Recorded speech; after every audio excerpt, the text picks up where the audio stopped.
Hello दोस्तों, जैसे कि हम लोग पिछले वीडियो में क्वेश्चन नंबर 2 तक हल कर चुके थे। ये देखिए 3 तक हल कर चुके थे। क्वेश्चन नंबर 3 को पूरा देख लिए थे। आज हम लोग क्वेश्चन नंबर 4 से देखेंगे। तो चलिए सबसे पहले 4 नंबर का क्वेश्चन देख लेते हैं। क्वेश्चन है क्या, तो दोस्तों ये देखिए कि आपका 4 नंबर क्वेश्चन में क्या है कि देखिए यहाँ लिखा है मुख्यमंत्री किसके लिए जिम्मेदार नहीं है। ठीक है, इसका देखिए इसका ऑब्जेक्टिव में अगर आप लोग देखेंगे तो ऑब्जेक्टिव हो जाएगा राज्य की सुरक्षा के लिए, अर्थात मुख्यमंत्री जो राज्य की सुरक्षा के लिए जिम्मेदार नहीं है। चलिए इसका सब्जेक्टिव देखते हैं क्या क्या इसमें और दिया गया है। तो देख लीजिए जैसे कि इसमें और क्या दिया है कि मुख्यमंत्री राज्य के सुरक्षा के लिए जिम्मेदार नहीं है। और देखिए अगला पॉइंट बाय पॉइंट यहाँ पे हम लोग पढ़ेंगे, देखेंगे, समझेंगे अच्छा से। देखिए और क्या लिखा हुआ है, अनुच्छेद 355 के आधार पर राज्य की सुरक्षा के लिए संघ सरकार उत्तरदायी होता है। अगला है अनुच्छेद 368 का संबंध संविधान संशोधन प्रक्रिया से है। अगला अनुच्छेद 352 का संबंध राष्ट्रीय आपातकाल से है।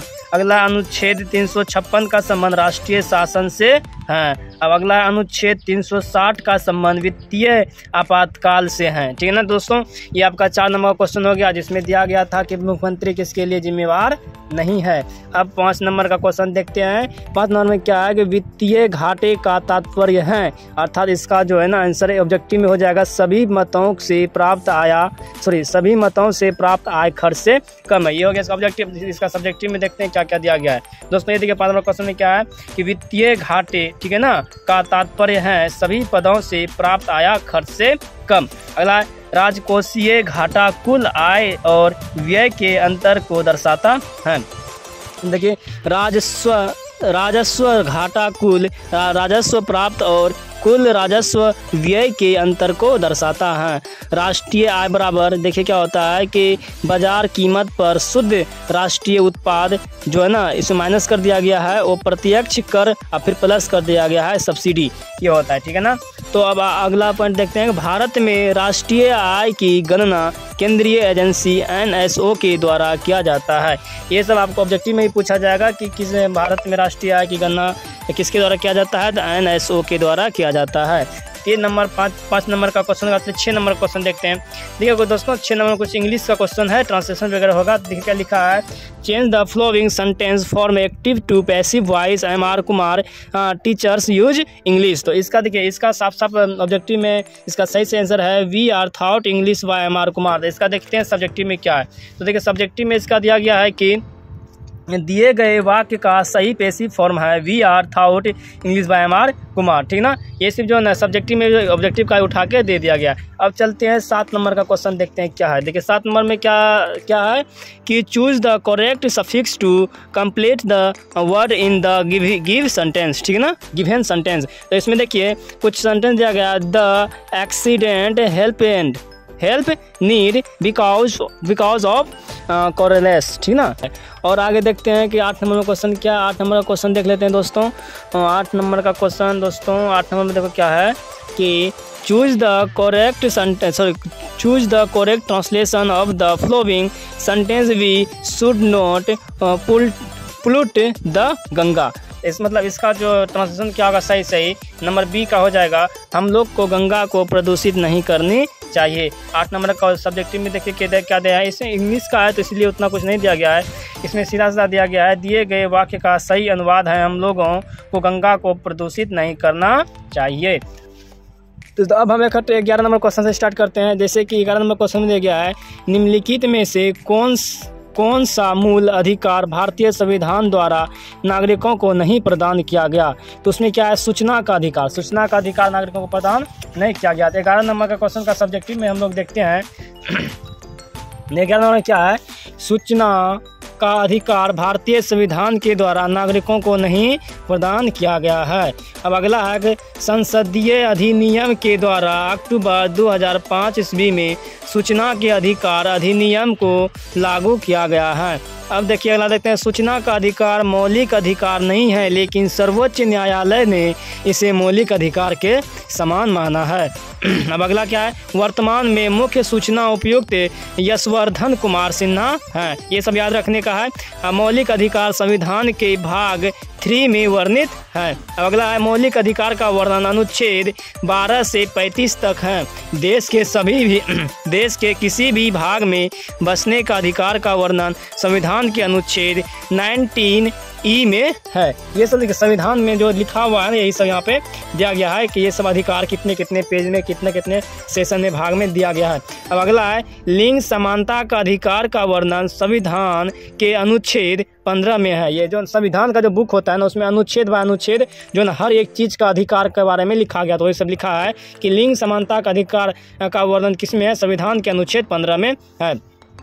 अब अगला देखते हैं, अगला क्या है कि शोषण के विरुद्ध अधिकार, मतलब अगर आप किसी का शोषण कर रहे हैं या फिर कोई किसी के द्वारा परिचालित हो रहा है तो उसका जो ना अधिकार आप कहाँ से उस पर केस दर्ज कर सकते हैं, वो कहाँ पे लिखा है कि उसमें क्या क्या करना चाहिए। तो शोषण के विरुद्ध अधिकार का वर्णन अनुच्छेद 23 व 24 में है, ठीक ना। ये सारा चीज़ बताया गया है ये संविधान के बारे में। तो एक बार आप लोग अच्छे से स्क्रीनशॉट ले सकते हैं, या नहीं तो या फिर आप लोग इसको पढ़ सकते हैं। चलिए अब क्वेश्चन नंबर हम लोग 12 देखते हैं, 12 में क्या है।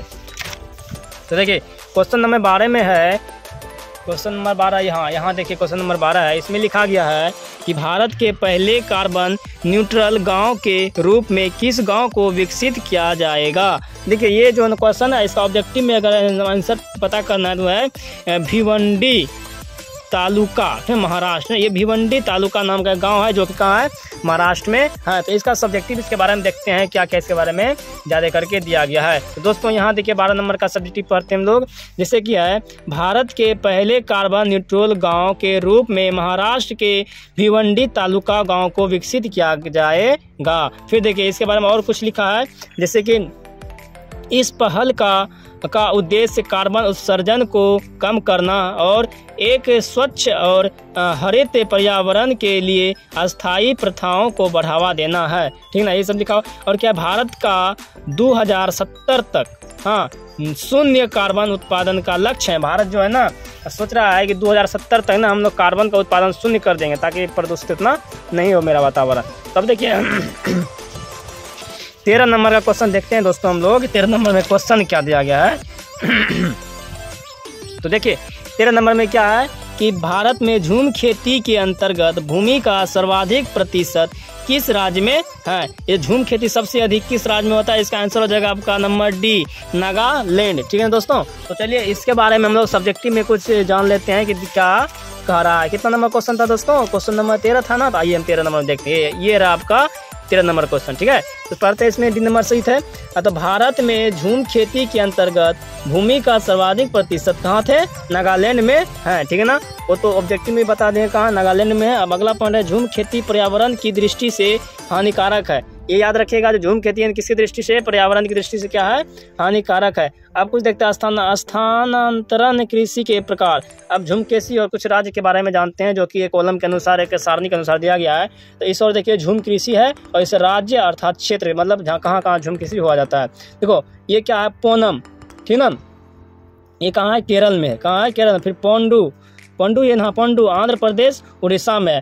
फिर यहाँ क्या है, दहिया और बीवरियो वेवर, ठीक है ना, कुछ इस तरह है। ये कहाँ है, मध्य प्रदेश में है। फिर कुमारी ये कहाँ, केरल के पश्चिमी घाट के पहाड़ी क्षेत्र में है। फिर वालरा कहाँ है, ये दक्षिण पंजाब राजस्थान, ये क्या दो आपको, ठीक है ना, राजस्थान में है। फिर देखिए दीपा कहाँ, छत्तीसगढ़ में। इस तरह का आप लोग समझ सकते हैं। हम बस आपको बस जिस तरह हम अपना किताब पढ़ते हैं आप लोग को भी सोचे थोड़ा फेसबुक के बारे में जानकारी दे दें और इसके बारे में थोड़ा आपका हेल्प हो जाए।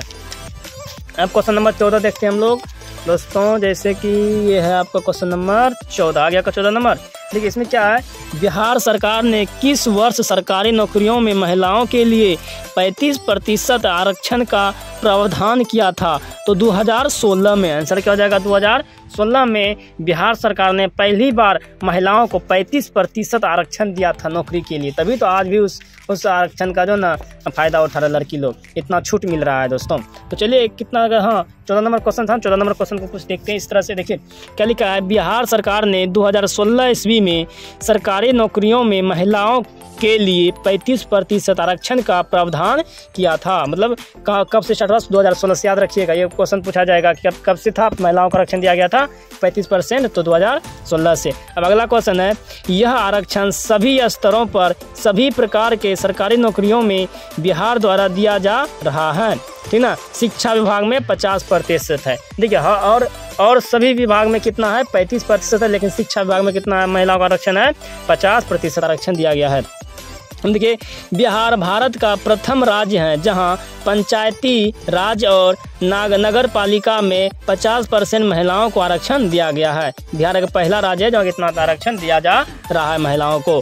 अब देखिए अगला पॉइंट में क्या है, बिहार सरकार ने महिला सशक्तिकरण के लिए ठोस नीति 2015 में तैयार किया था। बिहार में ये तो बात सही है कि महिलाओं के लिए बहुत सारा कुछ आरक्षण दिया गया है, जो कि 2015 में एक जो है ना सशक्तिकरण के ठोस नीति को भी आरक्षण दिया गया था। अब अगला पॉइंट है, बिहार में प्रथम जेंडर बजट 2008 से 2009 में लगाया गया था। जेंडर बजट थे, याद रखिएगा, प्रथम जेंडर बजट कब लगाया गया था? 2008 से 2009 में लगाया गया था। अब अगला है, भारत में सर्वाधिक पुलिस में महिलाओं का अनुपात बिहार राज्य में है। मतलब क्या है कि पूरे भारत में जो पुलिस में जो नौकरियां होती है ना, तो सबसे ज़्यादा नौकरी जो है ना, मतलब महिलाओं को सबसे ज़्यादा नौकरी कहाँ मिला है? बिहार में ही। ऐसा बिहार ही राज्य है जहाँ की सबसे ज़्यादा महिला पुलिस देखने को मिल रहा है। तो दोस्तों, तो और एक और क्वेश्चन देख सकते हैं 15 नंबर का। पहले क्वेश्चन देखते हैं, उसके बाद अगला क्लास में ये होगा, अगला वीडियो में देखा जाएगा। 15 नंबर क्वेश्चन में क्या है? देखिए 15 नंबर क्वेश्चन में आपको दिख रहा होगा कि बिहार का सर्वोच्च साहित्य सम्मान कौन सा है, ठीक ना। तो इसमें बिहार का सर्वोच्च साहित्य सम्मान है राजेंद्र सम्मान। नंबर बी आंसर हो जाएगा। कौन सा सम्मान है? राजेंद्र सम्मान। चलिए हम लोग इसका सब्जेक्टिव देख लेते हैं दोस्तों। कितना नंबर था? 15 नंबर। 15 नंबर सब्जेक्टिव यहाँ देखिए, आप यहाँ देख रहे होंगे। देखिए यहाँ पे क्या है कि बिहार का सर्वोच्च साहित्य पुरस्कार सम्मान राजेंद्र सम्मान है, ठीक ना। ये उसका आंसर है कि आप देखिए, कालिदास सम्मान मध्य प्रदेश सरकार के द्वारा दिया जाता है। देखो, एक होता है कालिदास सम्मान, एक होता है राजेंद्र सम्मान। लेकिन राजेंद्र सम्मान कहाँ मिलता है? बिहार में। एक होता है कालिदास सम्मान, जो कि मध्य प्रदेश सरकार के द्वारा मध्य प्रदेश के लोगों को जो अच्छा काम करता है उसको दिया जाता है। अब देखिए, सरस्वती पुरस्कार के बी बिरला फाउंडेशन द्वारा प्रदान किया जाता है। एक होता है सरस्वती पुरस्कार, वो किसके द्वारा दिया जाता है? के बिरला फाउंडेशन के द्वारा दिया जाता है दोस्तों। तो दोस्तों चलिए अब अगला क्वेश्चन देखते हैं। जैसे कि है मेरा एक क्वेश्चन है, आप 16 नंबर क्वेश्चन देखते हैं। 16 नंबर क्वेश्चन में क्या है उसको देखना पड़ेगा। देखिए 16 नंबर क्वेश्चन में है, शिक्षा और संस्कृति किसकी रचना है? इसका आंसर हो जाएगा किसका? महात्मा गांधी का। ये सब याद रखने का ऑब्जेक्टिव है, शिक्षा और संस्कृति किसकी रचना है? महात्मा गांधी का। चलिए देखते हैं हम लोग कितना नंबर क्वेश्चन था दोस्तों? 16 नंबर का। 16 नंबर में देखिए यहाँ पे दिया गया आंसर में 16 नंबर में कि शिक्षा और संस्कृति महात्मा गांधी की रचना है, ठीक है। चलिए आज हम लोग 21 नंबर तक देखेंगे, उसके बाद इसको क्लोज करेंगे इस वीडियो को, उसके बाद अगले वीडियो में हम लोग देखेंगे। तो हो गया अब 16 नंबर। 17 नंबर देखते हैं दोस्तों। देखिए 17 नंबर में क्या क्वेश्चन, क्या पहले क्वेश्चन देख लेते हैं हम लोग। 17 नंबर में क्वेश्चन है कि अति सुधो स्नेह की मार्ग है जहाँ ने को सयानप बोक नहीं उपरोक्त पंक्ति किसकी मतलब उक्ति है, मतलब ये पंक्ति है किसके द्वारा लिखित गया है? तो इसका आंसर हो जाएगा दोस्तों कबीर के द्वारा। किसके द्वारा? कबीर के द्वारा। तो चलिए ऑब्जेक्टिव देखते हैं हम लोग। देखिए अति सुधो स्नेह, ठीक ना, की मार्ग है जहाँ निको सयानप बोक नहीं, ये उक्ति घनानंद के द्वारा लिखी गई है। हम भी यहाँ पे गलती कर दिए, उसके लिए बहुत बहुत सॉरी। और किसके द्वारा है? नंबर कितना है? 17। देखिए घनानंद के द्वारा। किसके द्वारा दोस्तों? घनानंद के द्वारा। ये गलत है, ये गलत है हमको लगा, लेकिन बुक में जो दिया रहेगा वही ना आपको बताएंगे। किसके द्वारा? घनानंद के द्वारा लिखित गया है, ठीक है ना। अब देखिए एक है 20 के दांत किसकी रचना है? ये देखिए दोस्तों, ये शायद 10वीं क्लास की है जी ना। ये 20 के दांत किसकी रचना है? ये आप लोग अगर आप पढ़े होंगे तो आपको मालूम चल जाएंगे। तो 20 का दांत हमारे ख्याल से देखिए 18 नंबर क्वेश्चन है ना। तो 18 नंबर क्वेश्चन में है 20 के दांत कहानी की रचयिता श्री नलिन विलोचन शर्मा जी है। कौन है? श्री नलिन विलोचन शर्मा। अभी हमको पूरा याद आ गया कि 20 का दांत का जो नलिन विलोचन शर्मा ही है। चलिए 19 नंबर देखते हैं। 19 नंबर क्वेश्चन में क्या है देखते हैं दोस्तों। 19 नंबर क्वेश्चन में है सही वर्तनी वाले शब्द का चयन करें। मतलब ये सब अब ये आ रहा है आपका अथी से, व्याकरण से आ रहा है, ठीक है ना। हिंदी से व्याकरण से एक क्वेश्चन करा रहा है। तो सही वर्तनी वाला शब्द कौन सा है देखिए, जैसे कि भुलक्कड़, भुलक्कड़ मतलब ये जो है ना एक शब्द को ना मतलब उलझा के दिया गया है, तो आपको सही कौन सा है लग रहा है, तो हमको सही लग रहा है ये है भुलक्कड़, शायद यही भुलक्कड़ है ना। तो सब्जेक्टिव में भी यही दिया होगा, देख लीजिएगा, विश्वास नहीं है तो देखिए दिया है ना, सही वर्तनी वाले शब्द क्या है, भुलक्कड़, भूलने वाला है, ठीक है ना ये दिया हुआ। अब 20 नंबर देखते हैं हम लोग। 20 नंबर में क्या है क्वेश्चन, पहले देख लेते हैं दोस्तों। क्वेश्चन है सरला से फल खाया जाता है का कृतवाच्य होगा, मतलब ये सब अब नाथी से पूछ रहा है, क्या कहते हैं व्याकरण से। तो सरला से फल खाया जाए, इसका कृतवाचक क्या हो जाएगा, सरला फल खाती है, शायद यही होगा। 20 नंबर देखते हैं दोस्तों। देखिए 20 नंबर ये है ना कि सही कृतवाच्य है सरला फल खाती है। अब 21 नंबर देखते हैं हम लोग। 21 नंबर में क्या दिया गया है, पहले 21 नंबर का क्वेश्चन पढ़ते हैं। देखिए 21 नंबर क्वेश्चन है, एक पूर्णतः प्रत्यास्थ टक्कर में, ठीक है ना, केवल संवेग संरक्षित रहता है या संवेग एवं गतिज ऊर्जा दोनों संरक्षित रहता। ये अब आ गया साइंस का क्वेश्चन आ गया दोस्तों। 21 नंबर से अब साइंस का क्वेश्चन स्टार्ट हो जाएंगे। तो हम आज इस वीडियो में साइंस का एक ही क्वेश्चन देखेंगे, उसके बाद अगले वीडियो में कल आपको वीडियो मिल जाएगा साइंस का पूरा क्वेश्चन। तो एक पूर्णतः प्रत्यास्थ टक्कर में क्या होता है, संवेग एवं गतिज ऊर्जा दोनों संरक्षित रहता है। तो देखिए अब हम इसका सब्जेक्टिव भी देख सकते हैं, क्या दिया गया सब्जेक्टिव में 21 नंबर दोस्तों। ये देखिए इसमें क्या क्या दिया गया है, देखिए इसमें दिया गया है जैसे कि ये एक पूर्णतः प्रत्यास्थ चक्कर में संवेग एवं गतिज ऊर्जा दोनों क्या रहते हैं, संरक्षित रहती हैं। अब पूर्णतः प्रत्यास्थ चक्कर के लिए E बराबर 1 होता है, ठीक है ना। फिर दो हाथी दांत अथवा स्टील अथवा कांच की गेंदों के बीच संघटन को लगभग प्रत्यास्थ संघटन माना जा सकता है। अब अगला है प्रत्यास्थ संघटन में संघटन करने वाली वस्तुएं संघटन से पूर्व तथा संघटन से पश्चात एक सीधी रेखा में ही गति करती है। अब अगला है प्रत्यास्थ संघटन में लगने वाले बल संरक्षी बल होते हैं। अब अगला है प्रत्यास्थ संघटन में गतिज अथवा यांत्रिक ऊर्जा के किसी अन्य रूप में नहीं बदलती है। दोस्तों आज हम लोग यहीं तक क्वेश्चन को देखेंगे, वीडियो भी बहुत बड़ा हो गया है, ज़्यादा वीडियो बड़ा नहीं करेंगे, उसके बाद कल देखेंगे दोस्तों। तो दोस्तों अगर आप लोग इसी तरह मतलब कि ये पूरा बुक को अगर आप लोग पढ़ना चाहते हैं, देखिए बुक में बहुत अच्छा चीज़ लिखा हुआ है, तो बिहार पुलिस के लिए हमको बहुत ही अच्छा बुक लगा, ये आप देख सकते हैं। इसमें जो ना आपका जितना भी सब्जेक्ट है सारा सब्जेक्ट दिया जाएगा। अगर आप मेरे साथ जुड़ना चाहते हैं तो आप इस वीडियो को रोज़ सुबह 8 बजे आपको ये वीडियो मिल जाएगा। अगर आप लोग का टाइम नहीं मिला तो आप कमेंट करके बोल सकते हैं कि सर इतना बजे नहीं, हमको जो भी टाइम आपको पसंद होगा तो हम उतना बजे ना वीडियो को हम अपलोड आपके लिए कर देंगे दोस्तों। तो यही है। तो अगर मेरा वीडियो अच्छा लगा आप तो चैनल को सब्सक्राइब करें, सपोर्ट करें, लाइक करें। उसके बाद मिलते हैं कल।